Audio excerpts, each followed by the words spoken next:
అందరికీ నమస్కారం. తెలుగు కథల పరిహారాలు ఫ్రమ్ యూకే ఛానల్కి స్వాగతం. ఆ పాండురంగ విఠలుడే యాచకుడిగా ఒక భక్తుడి దగ్గరకు వచ్చిన ఘటన ఈ వీడియోలో విందాం. సంసార భవబంధనాలు అనే సముద్రాన్ని దాటడానికి విఠలుని శరణు వేట్టమే మార్గం అనుకున్నాడు భక్తాగ్రేసరుడు పురంధరుడు.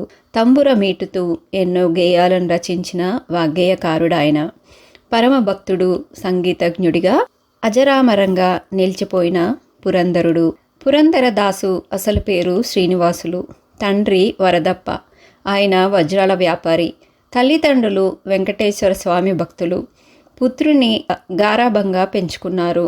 సంస్కృతం, సంగీతం నేర్చుకున్న పురంధరుడికి యుక్త వయసులో సుగుణాల రాశి సరస్వతీబాయితో పెళ్ళయింది. పరమ భక్తుడు, సంగీతజ్ఞుడిగా అజరామరంగా నిలిచిపోయిన పురంధరుడిలో స్వతహాగా ఆధ్యాత్మిక చింతన లేదు. తండ్రి తదనంతరం వ్యాపార బాధ్యతలు తీసుకొని లాభాలు గడించాడు. సంపదలు పెరుగుతున్న కొద్దీ పురంధరుడిలో కాఠిన్యం పెరిగింది. పరమ పిసినారి అనేవారంతా. ఒకరోజు పుత్రుడి ఉపనయనానికి సాయం చేయమంటూ శ్రీనివాసుని వద్దకు ఒక వ్యక్తి వచ్చాడు. రేపురా అన్నాడు శ్రీనివాసుడు. అతడు మర్నాడు నుంచి రోజు వచ్చి అర్థించేవాడు. శ్రీనివాసుడు రేపురా మాపురా అని అనేవాడు. ఇక లాభం లేదని ఆ వ్యక్తి శ్రీనివాసులు భార్య సరస్వతిని కలిసి సంగతి చెప్పాడు.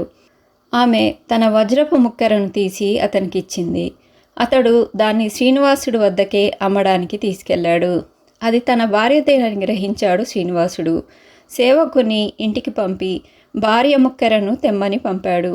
భర్త కాఠిన్యం తెలిసి చనిపోవాలని తలచి విషాన్ని చేతిలోకి తీసుకుంది.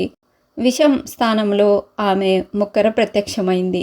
భగవంతుడి అనుగ్రహంగా భావించి దాన్ని భర్తకు పంపింది.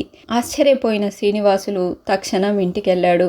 పశ్చాత్తాపం చెంది వచ్చిన వ్యక్తి కోసం వెతికించాడు. అలాంటి వాళ్ళు ఎవరూ రాలేదనడంతో శ్రీనివాసుకి జ్ఞానోదయం అయ్యింది. వచ్చింది పుండరీక విఠలుడే అని గ్రహించాడు. అతడిలో అంతులేని మార్పు వచ్చింది. సర్వ సంపదలను దాన ధర్మాలకు వినియోగించాడు. ఆ సమయంలోనే తొలి కీర్తన రాశాడు.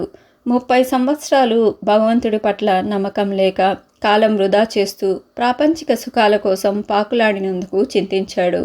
భార్య ద్వారా జ్ఞానోదయం అయిన తర్వాత తన సర్వస్వాన్ని పేదలకు పంచిపెట్టాడు. కట్టుబట్టలతో వెళ్ళి వ్యాసరాలిని ఆశ్రయించాడు.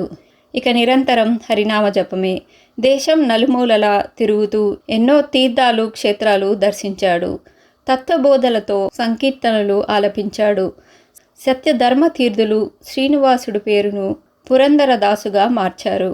పురంధరదాసు తిరుమల వెంకటేశ్వర స్వామిని కూడా కీర్తించి తరించాడు. ఆయన శ్రీనివాసునిపై రచించిన వెంకటాచల నిలయం, వైకుంఠపురవాసం కీర్తన బహుళ జనాదరణ పొందింది. మీకు కనుక ఈ వీడియో నచ్చినట్టయితే తప్పకుండా లైక్ చేసి షేర్ చేయండి.